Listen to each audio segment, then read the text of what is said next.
You are listening to KC Sports Network, proudly presented by Emprise Bank, your partner in possible.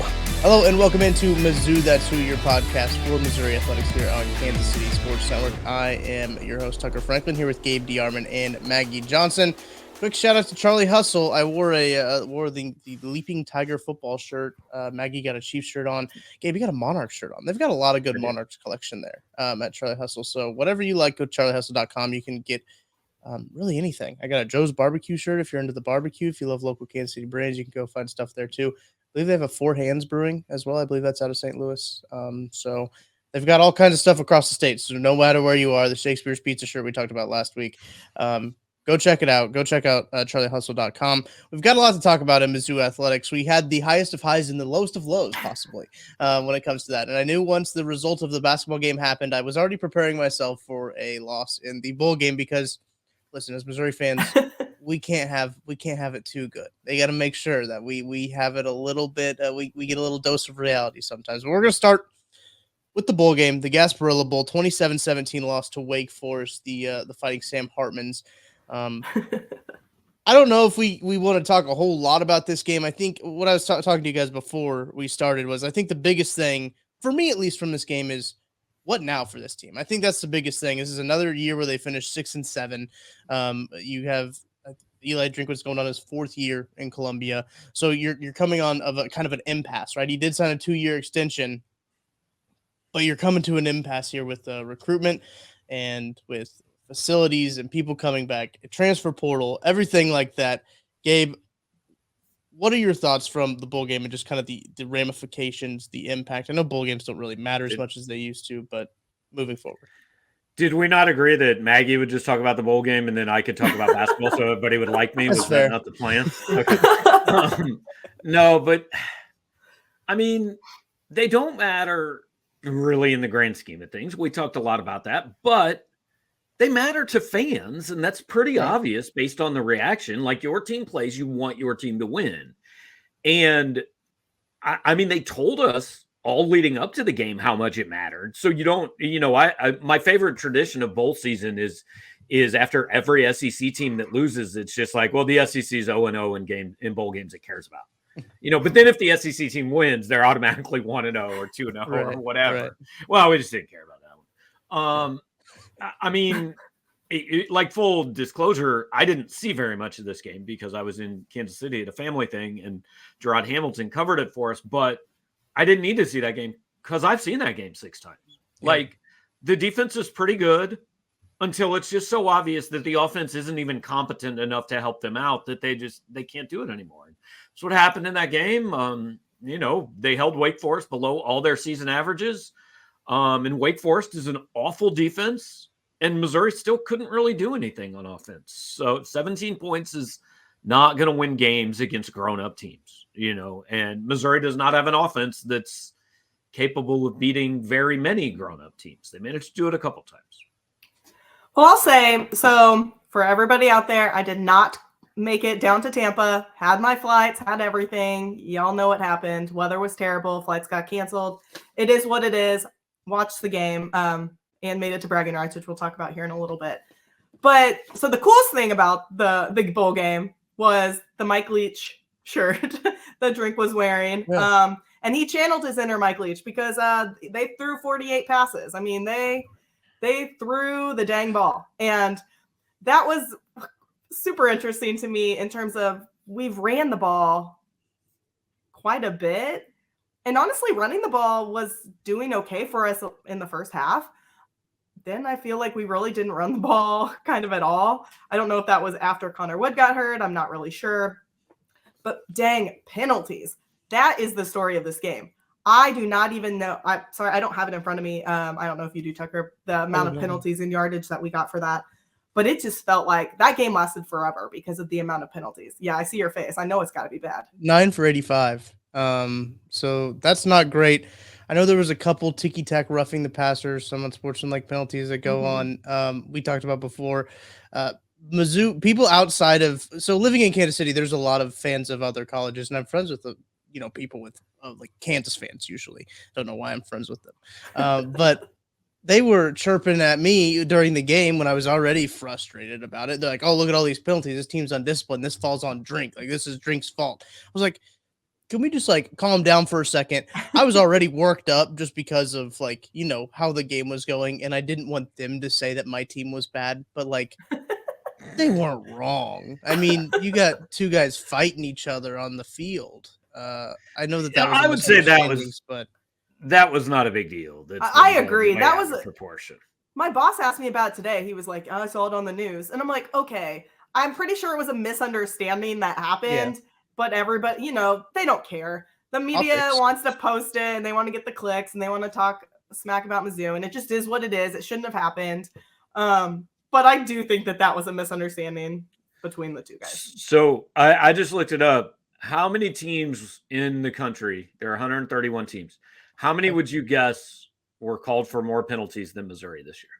Oh, not very many at all. Can I guess? I'm going to guess 6. 3. Yeah. I mean, we talk about it every single week. Right. Every week, we talk about that was one of the big things with Odom, right? That was a huge criticism of him. His teams are undisciplined. All these penalties. That hasn't been fixed. And they were at crippling times. Even if you erase the Kentucky one that, might have been a penalty, might not have. But even if you take that one out, I mean, the Georgia game, penalties, and even in Arkansas, they had some brutal penalties. They had backup offensive linemen that were just like collecting laundry in the bowl games. So. Did they they have penalties per game on that? Can you work that out or? Yeah, I mean, everybody's played 12 or so Eastern Michigan was called for 2 more penalties than Missouri. Utah State has more penalties per game because they had 102 in only 12 games, so that's impressive. Wow. But yeah, they do have penalties per game, and Missouri ranks. Oh, they moved way up. They're only 121st in that. Tied for 121st with 7.8 per game. Interesting. So we've got to be the most Power 5. Maryland 7.8 per game, but they've only played 12 games. Tennessee, ironically, 8 per game. Have also only played 12 games. Third most penalized team in America, Alabama. Wow. Their fans will tell you too. They talk about that on Twitter all the time. They're good enough to overcome it. Missouri, less so.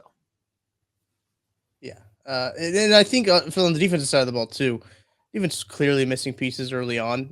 Wake Forest was getting whatever they wanted on the offensive side of the ball, especially running the ball. It was just a little disjointed early on. I think they did figure it out kind of later on in the game, but then it got to the point where the offense couldn't stay on the field, so then the defense was having to be out there for long play stretches. Then they would have they would finally get a stop. The offense would come out for a 3 and out. Brady Cook would throw long on a 4th down or something like that and overthrow it. It's just like stuff like that was happening, and then like the defense was just, as they were all year, just put it at a disadvantage. This game was a microcosm of the season. It was just literally this was the same script over and over that we see from this Missouri Tigers team.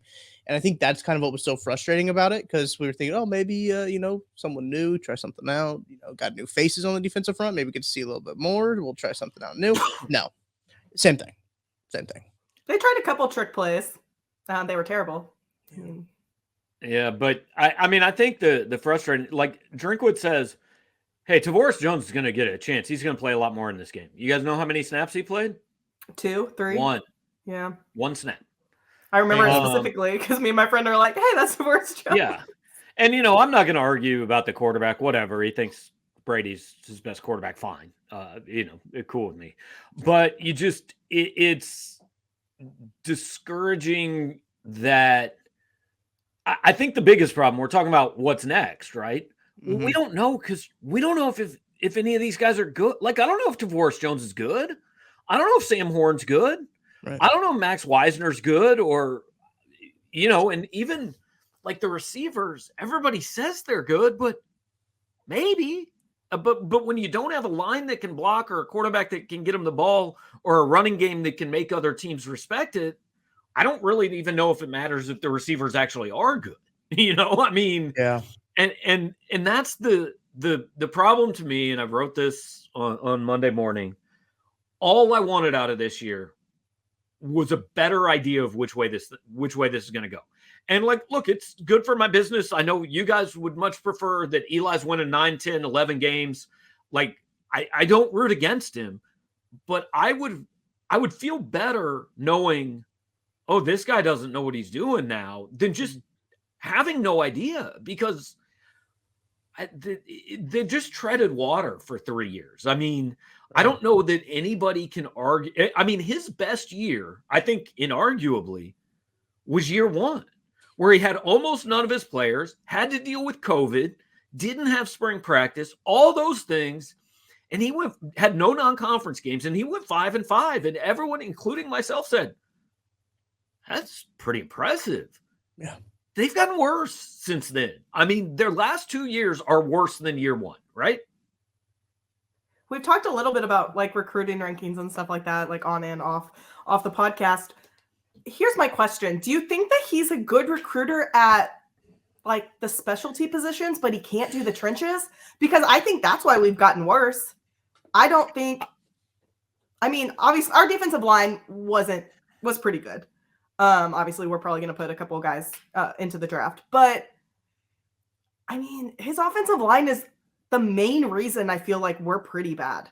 But what doesn't make sense to me is, if you're a good recruiter, you're a good recruiter. Like, why can you recruit a safety or a wide receiver, but you can't recruit a like, I don't think it goes by position. And God, I'm going to get in so much trouble. I shouldn't say this, but like I have fought for years with people, like, recruiting rankings matter, right? They on a big scale, that now one kid being a 2-star or a 5-star doesn't matter.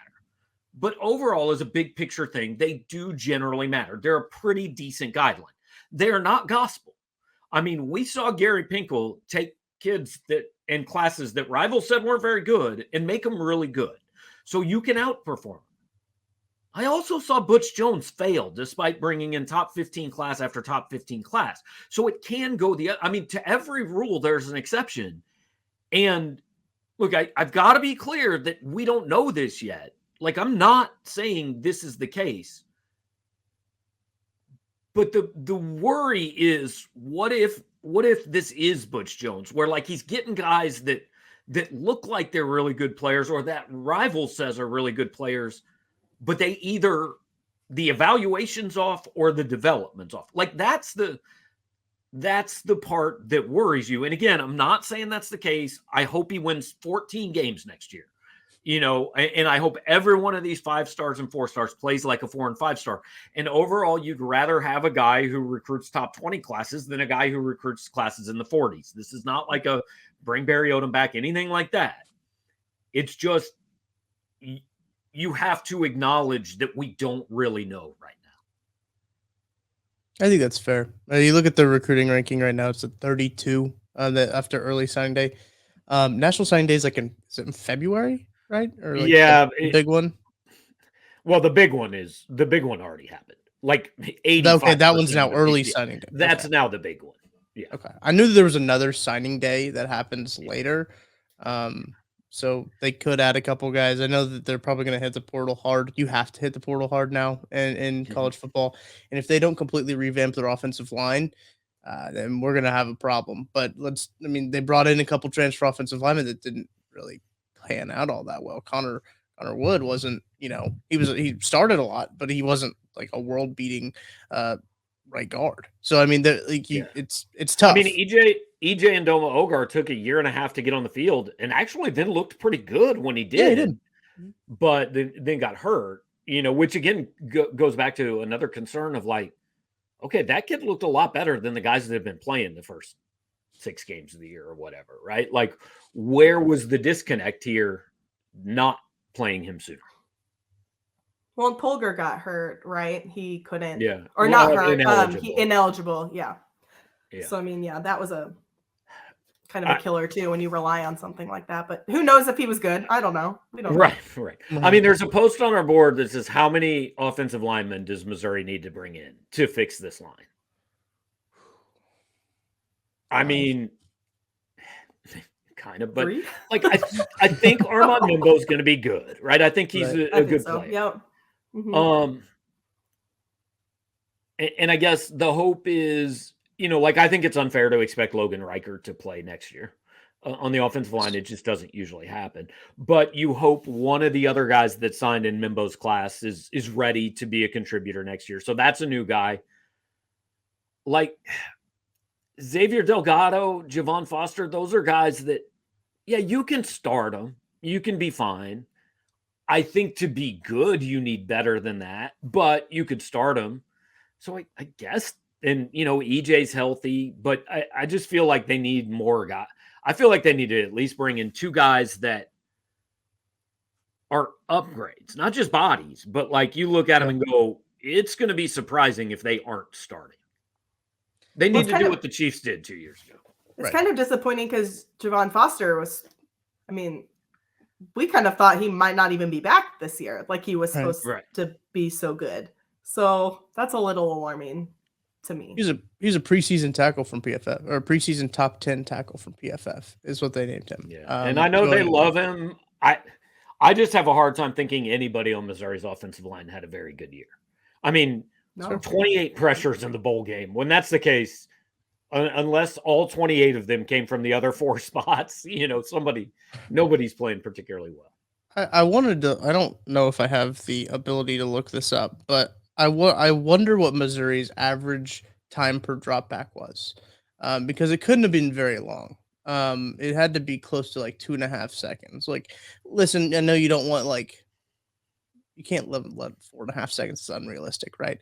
But like 2 is pretty quick, 2.5 pretty quick to kind of make a decision, especially if you want to air it out deep and hit some of these guys on these deep routes. So no wonder Brady Cook was overthrowing guys, because he had guys barreling down on him, and he just kind of had to guess at that point where these guys were going to be at. But So if I tell you guys, you can have 3 new starters on the offensive line out of the portal, or you can have a new starting quarterback, but you can't have both. I would take offensive line. Yeah, easily. I don't even think I would question. I don't think it's a question. I mean, there are people. My point is, there are people who have made up their mind. Well, if Brady Cook starts next year, we're trash, and I'm not going to games, and I'm going to find a new team. I mean, look, he won 6 games this year and easily could have won more. I don't think he's going to be an all SEC quarterback, but this idea that he's not a Power 5 quarterback. No, he legitimately is, and he wasn't the worst one in the SEC. Right. No, he absolutely wasn't the worst one in the SEC. He had a better season until 3 weeks ago, he was better than Spencer Rattler. Yeah. They beat him. I don't think that Brady Cook is the problem. I mean, I think he's part of it. I don't. Right. I think there's a lot of that might be what's so frustrating, is there's a lot of things that are the problem of this offense. And you can't pinpoint one thing. And I think that's probably what's frustrating. But I think if you give him time and you give an offense that he can run in, once you saw him run the ball more, it seemed like Missouri's offense had life to it. It was like, there's a spark here. If you can allow him to run the ball a little bit more, maybe some QB design runs just to keep the defense on their toes, stuff like that.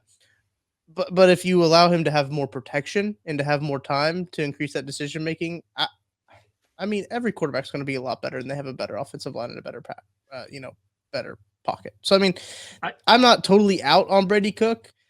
Do I think that Mizzou will add a quarterback in the portal? I think they're going to try. I don't think they're not going to try, because I think they want to have the competition. That's at least how Drinkwitz is going to portray it, to not give. That's what he did last year, right? Well, we brought in Jack Abraham for competition, which he saw the field and threw 3 interceptions in 4 attempts or something like that. Right.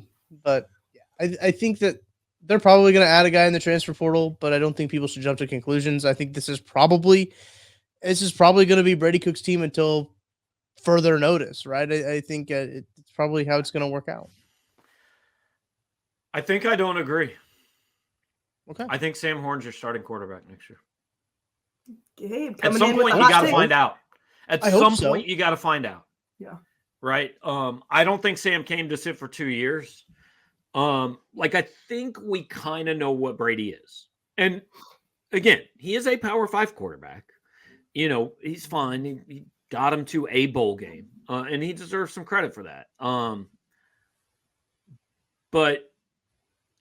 But you got to commit to finding out about the future here at some point, right? You can't just And I think a lot of it comes down to what does Eli think about his situation next year? Because my opinion is Eli's coaching for his job next year. I don't know if that's true.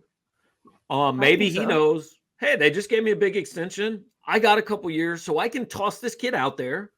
And if he struggles, I can go through some growing pains with him, and it'll be okay because I think he'll be better in 2024 for it. And I know I'm going to be the coach in 2024. Now, I don't know if he knows that or not. But coaches are risk averse in general.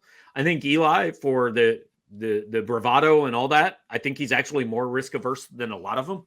They played the third fewest snaps of any team for true freshmen in the SEC. He keeps defaulting to Cody Schrader and the guys who lower upside. But so I think he's risk averse. So I just don't know if he's going to go, I don't know what I got in Sam Horn, but let's go. Let's take a shot at it. But I think that's the right move for this program next year. Personally, I think with the transfer portal, you have to play for your life every year. And especially now that it's gone, because he could start Sam Horn next year and he could be okay. What's keeping Sam Horn? I mean, obviously he's playing baseball at Mizzou and he could probably do that somewhere else too, depending on how good he is. Yeah. But yeah, and that. But that's not saying that he can't go and get it somewhere else. Right. He could go get money somewhere else. I just feel like there's no guarantees now, and you can't just sit on your hands. You got to play them. Well, and I think the bigger problem, it's like Tucker said, we all want it to be one thing.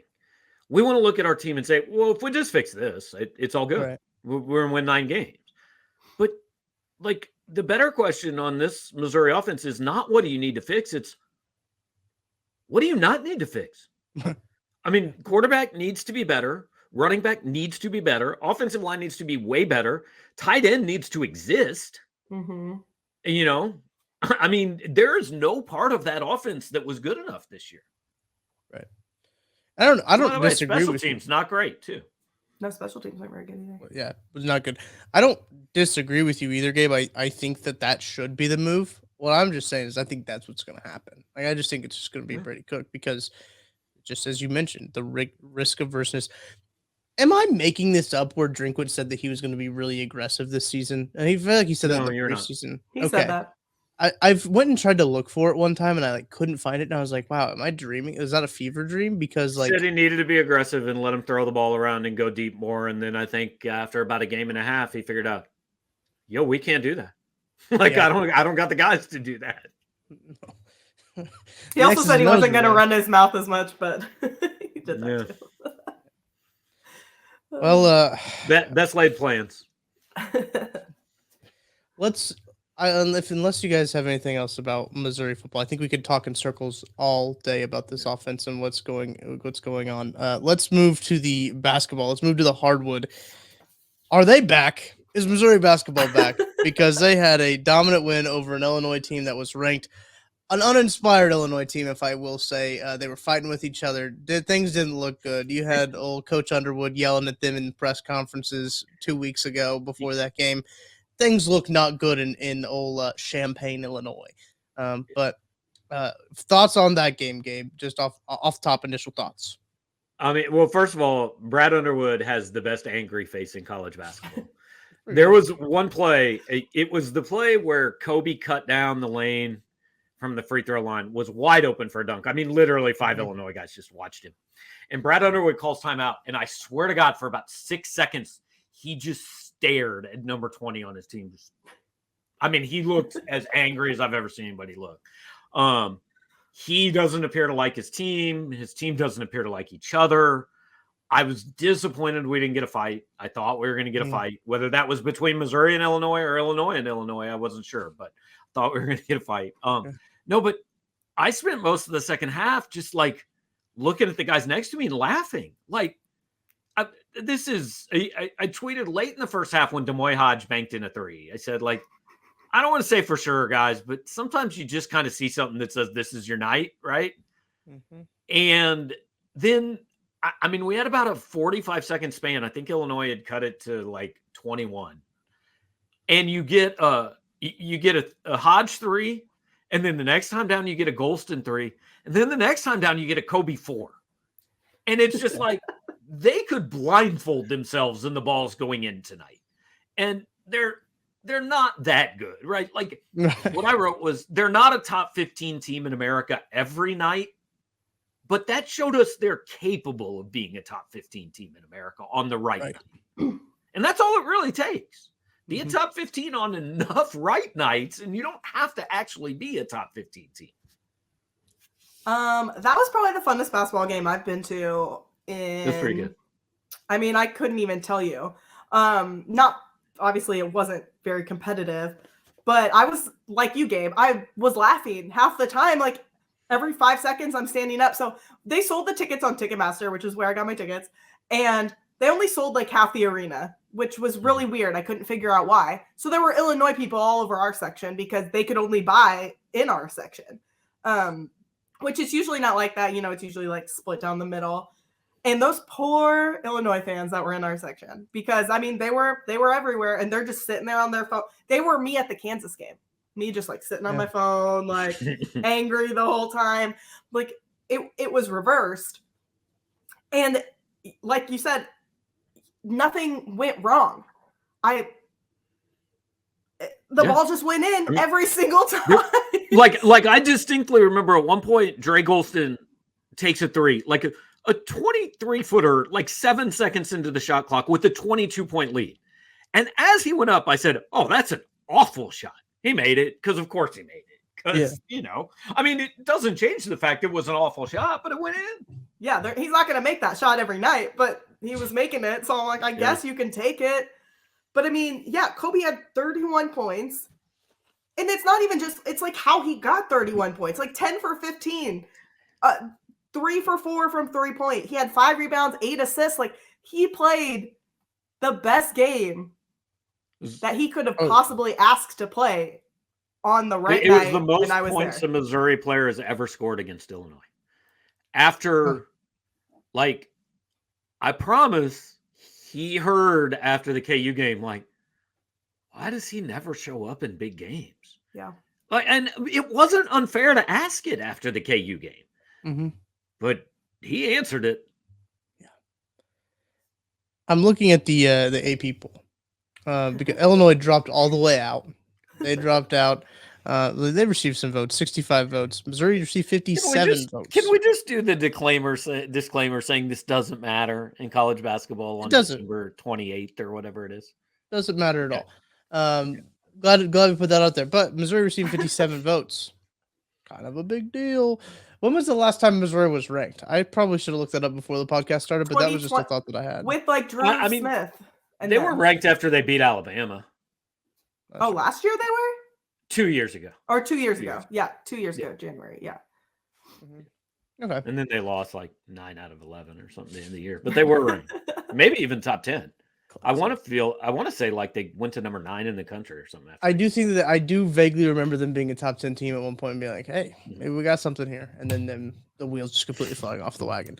My funniest thing about this, and I tweeted about it earlier today, was that back during football season, when, you know, Kansas played a cupcake schedule, like leading up to their first 5 wins, is like West Virginia, and they were like giving up like 50 points and stuff like that. You know, they get to 5-0. And the nation is ready to like call them America's team, gave them college game day, threw them in the teens and rankings. And it's like the situation is like reversed because obviously they were one of the worst football teams in the country for years. We're definitely one of the worst Power 5 basketball teams in the country last year. But everybody will just be like, no, bad schedule, terrible schedule. You can't put even if we just smacked Illinois. But it's just funny to me. It's just like I mean, you hope that it doesn't continue to follow Kansas football because they ended up 6-6. Like, Kansas football shouldn't have been ranked. They should have paid more attention to that schedule, right? Yeah, absolutely. Like, I think I don't think it's unfair that Missouri's not ranked right now. I think it's okay. They've got 1.5 good wins, and the best team they played blew them out of the gym by half. They win on Wednesday. They're going to be ranked going to Arkansas. Yeah, I don't think there's any question about that. Yep. Yeah. That's a big game. In a game that Missouri basketball will be playing, Kansas football will be playing without any water. So that's fun. I think this game's going to be really interesting because I'm looking at the KenPom numbers here. Missouri's offense is 7th in the country according to KenPom at 116. Now their defense, on the other hand, not that high. It's 148th. And I think that's the biggest thing that I took away from this Missouri game against Illinois is defensively, they look like a completely other team. Like I don't know what happened to that team that we had seen the first 12 games of the season, 11 games of the season, but then they showed up and played lights out defensively. If they can play like that, and I think it was they were in like a 1-3-1 zone and then went match man and trap man zone. They were doing a lot of stuff on the defensive side of the ball that I liked, and I don't think that they should ever leave that 1-3-1 zone just because I think it works so well for them. Just the personnel that they have, and Dennis knows obviously, but I'm not sure. I'm not sure he's listening to this podcast saying, "I wonder what Tucker thinks we should do on the defensive side of the ball." I'm guessing not. Yeah, could be though. CY might be though. Yeah. Shout out CY. Shout out CY. But no, that's what I was really impressed with was the defense. Obviously, Kobe Brown scoring 31's eye popping, but the defensive side of the ball was a huge factor in that game. Yeah, they were everywhere. Yeah, Ronnie DeGray played really well. Went from not being able to get on the floor to 33 minutes and just being huge for that team. And I think they're going to have to play zone against Kentucky because if they don't, I think Oscar Tshiebwe could have 30 and 20 and Kobe could have 9 fouls. I just don't think they have the personnel to play Kentucky. Otherwise, I looked a little bit today. I mean, Kentucky fans want to fire Calipari, and it's the worst season ever, right? They're 8-3. They've lost to Gonzaga, maybe UCLA. I can't remember, some top 5 team, and Michigan State's their worst loss. They're 13th in the country in adjusted defense, 25th in adjusted offense, 12th in rebounding, like 7th in 3-point shooting. Like, this is a good team, I mean, what was me? Yeah, exactly. But they lost a game, so it's time to get rid of everybody. They haven't won a national title in I don't know. I honestly 2012. It's been, but hasn't been that long. Well, they beat Kansas 2012. Way too long. Yeah, unacceptable. They're a Tucson KenPom team too, so I mean, yeah. An interesting thing too will be how well we match up because, like we've talked about, we play small ball, and honestly, that's why we matched up so well against Illinois. They didn't have anybody that had an answer for Kobe, and Kobe's not even a big guy. But their freshman guards were bad in that game, and I was talking to some of my friends that cover Illinois, and I think I can't remember Hawken, their big guy. They're like 6'10" dude. Yeah. I said, look, I firmly believe all the stuff that says he's a good basketball player, but because tonight's the only time I've ever seen him play, like I have no proof of it. He was dreadful in that game. Yeah. And I don't think you're going to get that kind of game out of Oscar on Wednesday. It'll be I think like a win's not out of the question, but I think most Missouri fans would be pretty happy if they just came away going, hey, last 4 to 8 minutes, like we had a shot. We were right there. It wasn't the biggest thing for me from the Kansas to the Illinois game. And, the players, I mean, Golston admitted it when he was on with us last week. Like, yeah, we maybe weren't quite ready for that Kansas atmosphere. Like, it got to us a little bit, right? Mm-hmm. Well, Thursday didn't get to them. They were a little more ready for it. So they ought to be ready for, it's a sellout on Wednesday night, which is, that's great. I miss fun games in that arena. Getting back to it, which is exciting. Also, they got a cool trophy. That trophy. See the picture of Dennis just leaning on it. Like Dennis. I don't think Dennis isn't like a small guy. That's a big trophy. It's definitely a tall trophy. It's at least 5 feet tall. Yeah, incredible. Yeah, maybe. Do we think that the football team knew that they got to play for a trophy? Maybe if they knew that there was a trophy involved, they would have played a little bit better. Oh, it was a box of treasure or a treasure chest. Who would want that? I don't even know what the Gasparilla Bowl trophy looks like. I've got to look it up now. Yeah, it was a treasure chest. This is a trophy podcast. We looked up everything about Gasparilla on Friday because we didn't know what it was. But it was funny. We were kind of talking about things that would have made it more fun, like making players wear eye patches and stuff, like make bowls fun again. That would have been cool. Yeah, just one eye patch. Give the linemen actual swords. Ooh. Yeah. No, it's it's like a treasure chest on like a little podium. It's open and it looks like it just has like Mardi Gras beads on it, which like kind of doesn't make any sense. So they're Gasparilla. So I don't even know why we're going to talk about this. I'm just going to make it real quick. They have a festival down there in honor of this guy who was like a pirate type situation, and it was like their Mardi Gras. Like all right, well, that does make sense. We'll leave it at that. You can look it up yourself. Maybe the trophy wasn't cool enough for them to play for. Maybe that was the deal. Maybe it didn't have a cool outline of states. That makes a better story than them just not being good enough. That's the narrative I'm going with. Anytime that they care about a trophy game, that they'll be in. But again, SEC 0-0 in bowl games they care about. Oh man. Well, we're getting into the meat of the college basketball conference schedule. We're starting to get into the meat, I should say. We're beginning the main course. This is the first conference game, actually, right? Against Kentucky. Yeah. This schedule, I know we've talked about it before, but this schedule of just like Kentucky, Arkansas, back to back, followed by or preceded by Kansas, UCF, and Illinois, absolutely brutal. But like at the start of that, we said 2 and 3 would be good. Yeah, that's the worst they can be now. That's true. Look at us. I mean, like they are. Who'd have thought? Thursday night to me said, okay, you can start to talk about the tournament. Like you can start to have the tournament as your goal and count how many wins you need. And I think that number's 10.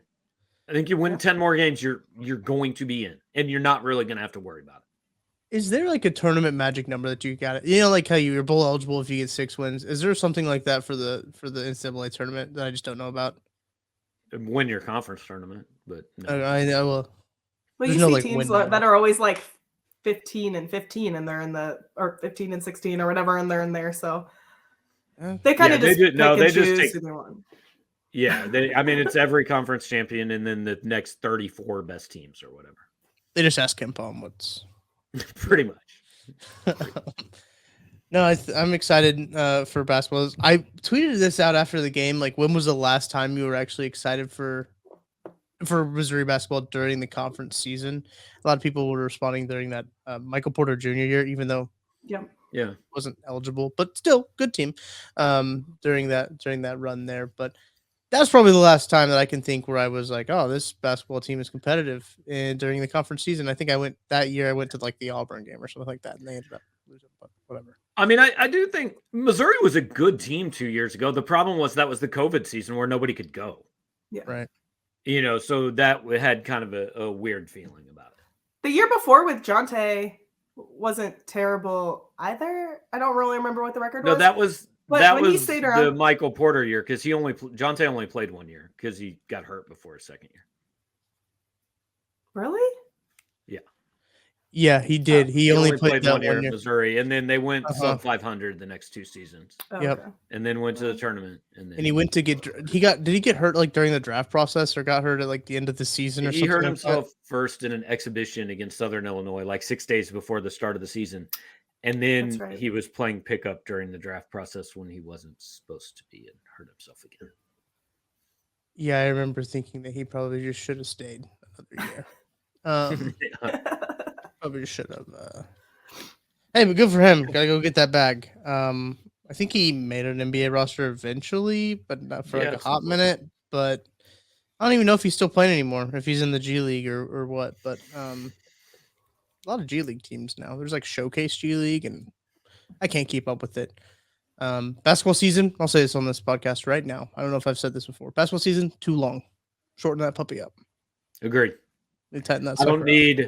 I don't need Coastal Carolina and East Texas State and whoever the hell else they played for the first team. I don't need it at all. It should start on January 1st. Yeah. Because let's be honest, nobody pays attention. Like bragging rights is the first night I pay attention to college basketball, and it's my job. Like I'm at the games, but I don't like Missouri's non-conference teams. I never know anybody on the other team. I don't type there. Yeah, the Kansas game didn't even happen. Right. We didn't even lose by 28 to Kansas. I don't even know. 0-0 in games they care about. Missouri didn't care about that game. We gotta let the little guys win something, you know. All right.